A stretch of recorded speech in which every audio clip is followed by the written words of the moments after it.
Dalawa, laban sa dalawa ang alitan na susubukan nating iresolba ang nag-aaway-away, apat na babaeng magkakapatid. Dalawa versus dalawa, nagsimula dun sa dalawang ate na nagkakasiraan at nagkakainggitan.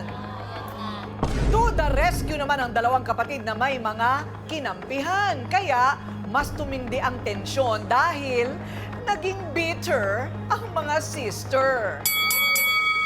Lagi po sinisiraan po si Ate Ruby po ng kapatid niya si wala pong pambayad sa upa, tsaka lagi niya pong kinukwento dun sa mga kapitbahay.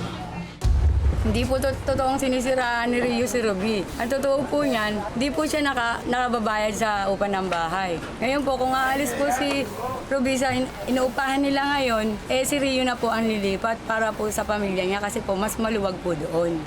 Si Ruby po, pinapaalis ko na sa bahay namin kasi 3 buwan nang hindi nakakabayad. Nung mangyayari sa buhay ko, wala na. Hindi ko sila paalisin.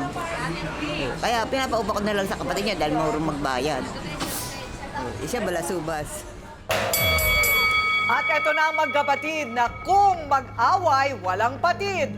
Ruby at Rio, harapan na.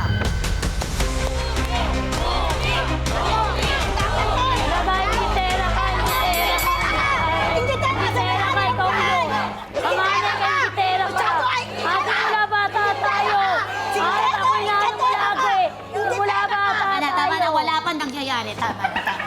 Kasi simula pa lang, relax. Ano yung sinisigaw mo, Ruby? Ano po, yung gitera po siya. Okay. Ate Corina. Anong kinaiinggitan niya sa'yo? Sa bahay po. Kasi yung may-ari po ng bahay. Pinaalis na po ako. Ngayon po, wala po kami matitiran. Teka muna, nagkagulo. Okay, lahat kayo nakatira sa isang bahay. Nangupahan po. Sa isang bahay. Opo. Ba't ka naiiyak na? Nagsisimula pa lang tayo. Kasi wala po kami matitiran po. Kasi pinaalis Okay, na po kami ng may-ari ng bahay po. Sinong may-ari ng bahay? Yung kasera po namin. Kasera. So, buong bahay ang nirerentahan nyo. Opo. Lahat kayo nandun. Opo. Apat kayong magkapatid. Kwarto po. Ha? Iba-ibang kwarto. Opo. Apat na magkapatid. Opo. Lahat kayo, mga pamilya nyo, nandun. Okay, ilan ang anak mo? 8 po. 8. Konti lang, hindi siya busy, Ate Corinne. 8 ang anak. Okay. Tapos, so, napapaaral mo naman lahat yan? Nag-aaral naman po. Nag-aaral? Kailan po, solo parents na lang po ako. Solo parent. O, mga benepisyo mo, nakukuha mo ba? Wala pa po. Hindi Bakit? Pa, kakaano lang po namin. Bali, 2 taon pa lang po kami huli ng asawa. Eh, ano ngayon, kung 2 taon pa lang kayo doon, dapat sa una pa lang Hindi rehistrado ko ka po na. kasi maano po. Kasi may alaga po kung apo ko rin po. O ngayon, hindi pa rin Bali, dahilan. namatay po kasi nanay po niyan. Hindi rin dahilan yan. Opo. Oo. Kasi libreng pera yon para sa mga anak mo, pag-aaral nila, at para sa solo Sa solo parent. Para hindi ka masyadong feeling kawawa. Eh, gagagawan mo yan sa sarili mo. O, so ngayon, anong kinaiinggitan niya sa'yo? Bali po yung bahay po na pinalis po ako ng may-ari po ng bahay. Bali po siya ang gusto po lumipat doon sa aalisan ko po.